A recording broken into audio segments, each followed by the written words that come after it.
എവിടെ പോയി ആ പുണ്യം നിന്റെ എഴുത്തിൽ ചങ്ങല? അത് അതിന്റെ കൊളുത്ത് പൊട്ടി നന്നാക്കാൻ നാണോറ്റിനടുത്ത് കൊടുത്തിട്ടുണ്ട്. അമ്മാമ്മയുടെ പോയിരുന്നോ? പുറത്തു വെച്ച് കണ്ടു. നിന്നോട് കുറച്ചു ദിവസമായി പറയാൻ വിചാരിക്കുന്നു. അവൾക്ക് അച്ഛൻ ഇപ്പൊ പണിയായി. രണ്ടാൾക്കും ഒരു ദിക്കിലായത് എന്നെ ഭാഗ്യം. ഇനി എന്തിനാ ഇത് വെച്ച് താമസിപ്പിക്കുന്നേ? നീ ഇവിടെ നിശ്ചയിച്ച് അമ്മാമ്മയോട് പറഞ്ഞാ പോരെ? ആശാനോടും പറയണം. അതോ ഞാൻ തന്നെ എല്ലാ ദിക്കിലും എഴുതി വിളിക്കണോ? അമ്മ എന്താ പറയണേ? മനസ്സിലായില്ല. ചെക്ക, വെറുതെ ദേഷ്യം പിടിപ്പിക്കരുത് പൊട്ടം കളി കളിച്ചിട്ട്. നിന്റെയും ചന്ദ്രയുടെയും പൊടമുറി കാര്യം നിനക്ക് നാണോ വെച്ചാ ഞാൻ ചെന്ന് പറഞ്ഞോളാം.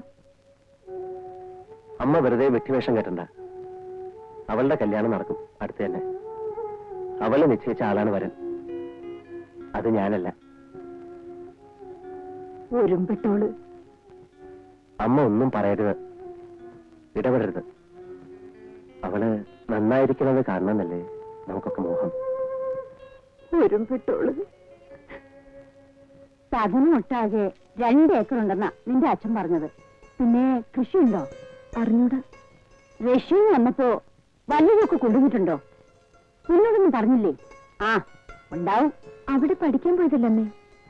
പുറത്ത് കളിക്കാൻ പോയാ മാധവനൊക്കെ എന്ത് കിട്ടും? കനകം അച്ഛൻ പറയണ്ട. ആശാനകത്തിൽ എല്ലാം എഴുതിയിട്ടുണ്ട്. ഭൂദേവി. എന്താ ഇപ്പൊ അതിനൊരു തെറ്റ്? സ്വജനം ഒന്നല്ലേ? കണ്ടാൽ യോഗ്യതയില്ലേ? എല്ലാം നോക്കി നടത്തേണ്ട ആള് മാധവനല്ലേ? ആ തന്നയുടെ കാലം കഴിഞ്ഞാൽ നിങ്ങളുടെ ആശാൻ ചിരഞ്ജീവി ഒന്നല്ലോ. നമ്മൾ ആരുമല്ല, അതല്ലേ കുഴപ്പം. തെറ്റ് തിരുത്താൻ അധികം സമയം കിട്ടില്ല. നല്ലതും ചീത്തയും ഒക്കെ ഇവിടെ തന്നെ അനുഭവിച്ചു തീരണം. വേദാന്തം പറയണ നേരം നോക്കി അതെങ്ങനെയാ, എപ്പോഴാ, ചെലവ് എത്രയാവും, അതൊക്കെ ആലോചിക്കാനാ നോക്കേണ്ടത്. ആലോചിച്ചു. ഈ കത്ത് 10 വട്ടം ഞാൻ വായിച്ചു. അമ്മയുടെ വട്ടത്തുനിന്ന് ഇവിടെ എത്തുന്നവരെ ആലോചിക്കായിരുന്നു. നീ ഇവിടെ ഇരുന്നാ മതി, പഠിക്കാൻ പോണ്ട. ഇത് നടത്താൻ എനിക്ക് സമ്മതമല്ല. മതി, ഉണ്ടണ്ട.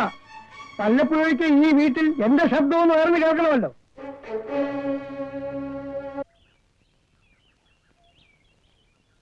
വീട്ടിൽ വന്ന് സംസാരിക്കായിരുന്നല്ലോ ചന്ദ്രിക. ഏട്ടന്റെ അമ്മ പഠിക്കലും പഠിപ്പിക്കലും ഒക്കെ നിർത്തി അകത്തിരുന്നോണ്ടാണ് അച്ഛൻ പറഞ്ഞത്. എന്തിനാ എന്നെ കാണണമെന്ന് പറഞ്ഞയച്ച്? അച്ഛനോട് അപ്പുണ്ണേട്ടൻ പറയണം. അച്ഛനെ പറഞ്ഞ് സമ്മതിപ്പിക്കണം. ഇങ്ങനെയൊക്കെ വന്നു. ഇനി സദനത്തിലെ കുട്ടികളുടെ ഇടയിലും ഇപ്പോഴത്തെ സംസാരമാണ്.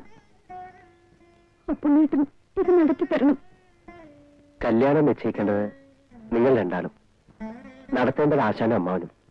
ഇതിന്റെ ഇടയില് അപ്പുണ്ണിക്ക് എന്ത് കാര്യം? അങ്ങനെ പറഞ്ഞു ഒഴിയണോ അപ്പുണ്ണേട്ടൻ? മോളിലേക്ക് ഓരോ പടി ചവിട്ടുമ്പോഴും മനസ്സിൽ പറയാറുണ്ട്, അപ്പുണ്ണേട്ടൻ കാരണമാണ് എല്ലാം. അപ്പുണ്ണേട്ടനോടല്ലാതെ ഞാൻ ആരോട് ഇതൊക്കെ പറയാ? ചെയ്യില്ലേ? എനിക്ക് വേണ്ടത് ചെയ്യില്ലേ? ശ്രമിക്കാം. അങ്ങനെ പറഞ്ഞു പോരാ.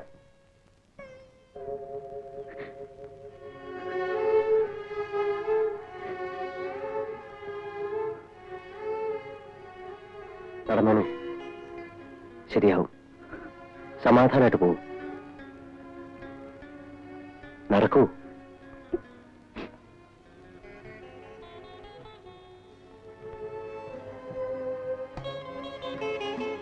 എന്റെ ഭഗവതി.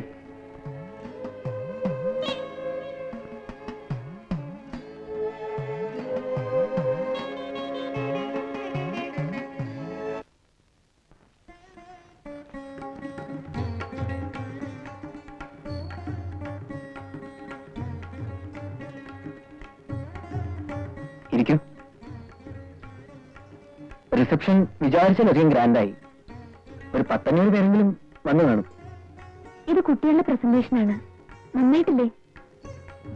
ഗുഡ്. ആ, ഇനി വീണ്ടും ചന്ദ്രയുടെ വീട്ടിലേക്ക് ഒരു സർക്കിട്ട്, അവിടെ വീണ്ടും ഒരു സൽക്കാരം. ആ വക ഫോർമാലിറ്റീസ് ഒന്നും വേണ്ട. ഞങ്ങളുടെ ആൾക്കാർക്കൊക്കെ ഒരു പാർട്ടിയെങ്കിലും കൊടുക്കണം. അമ്പലത്തിലേക്ക് അത്യാവശ്യ ആളുകൾ മാത്രമേ അതുകൊണ്ട് അച്ഛൻ ക്ഷണിച്ചുള്ളൂ. കൊടുക്കാം. ആ, നാളെ മുതൽ റിഹേഴ്സൽ തുടങ്ങണം. തുടർച്ചയായി പ്രോഗ്രാംസ് ആണ്.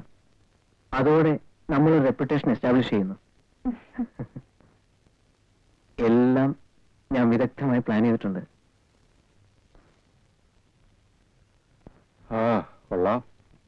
ആസ്പത്രിയിൽ കിടക്കണമെന്ന് ഡോക്ടർ പിന്നെയും പറഞ്ഞു. എന്താ ഇവിടെ എന്നെ കൊണ്ട് പൊറുതി മുട്ടിയോ? അല്ല, ഇടയ്ക്ക് ടെസ്റ്റ് ചെയ്യാനൊക്കെ ഡോക്ടർ ഇങ്ങനെ പറയണ കേട്ടു. അവരതൊക്കെ പറയും. പഥ്യം, വിശ്രമം, ഇത് എന്തോ പ്രധാനം. അത് വീട്ടിൽ നിന്ന് തന്നെയാ സൗകര്യം. ഇപ്പൊ ഇതിന് വീടായിട്ടുണ്ടല്ലോ.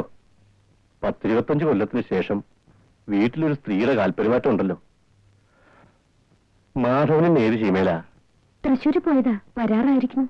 പുറം പരിപാടി വേണ്ടത് തന്നെ. ഇവിടുത്തെ കുട്ടികളുടെ കാര്യം മറക്കണ്ട. ഒഴിവ് ദിവസങ്ങളിൽ കൂട്ടിയെടുക്കുന്നുണ്ട്. കഥകളി കുട്ടികളുടെ കാര്യത്തിലാ.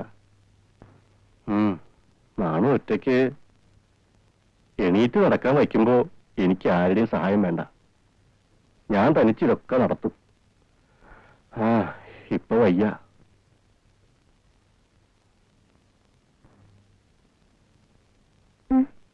ഉറക്കായോ? കുറെ നേരം കാത്തിരുന്നു. അച്ഛൻ ഉറങ്ങിയപ്പോ ഞാനും ഇന്ന് വെറുതെ കിടന്നു. വരൂ, കഴിക്കണ്ടേ? ഞാൻ പുറത്തുനിന്ന് കഴിച്ചു. 2 നേരം കുമ്പളങ്ങയും മത്തങ്ങയും. മടുത്തു. ഇറച്ചി മീൻ ഉണ്ടാക്കണത് അച്ഛന് ഇഷ്ടമില്ലാത്തപ്പോ ഞാൻ എന്താ ചെയ്യാ?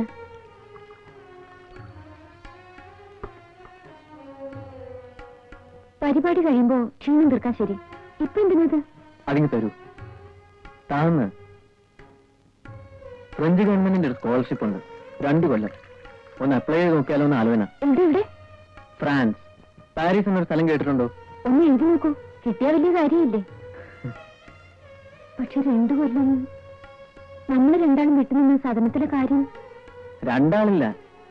ബാലയിൽ ഹയർ ട്രെയിനിങ്, കഥകളിയുടെ ബാക്ക്ഗ്രൗണ്ട്, മോസ്കോ ട്രെയിനിങ്. എനിക്ക് കിട്ടിക്കൂടാന്നില്ല ചിലപ്പോ. അപ്പൊ ഞാനോ? നീ ഇവിടെ അല്ലാതെ അവിടെ പോവാൻ. ശപിക്കാൻ തുടങ്ങണ്ട, കിട്ടാൻ പ്രാർത്ഥിക്കൂ. കടന്നു കിട്ടിയാൽ നിന്നെയും എത്തിക്കാൻ വഴി കാണും.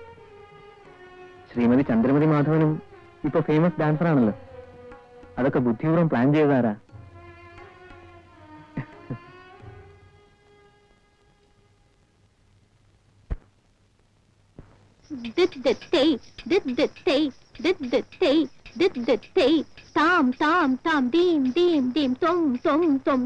എന്താ ആയമയ്ക്ക് വേണ്ടത്?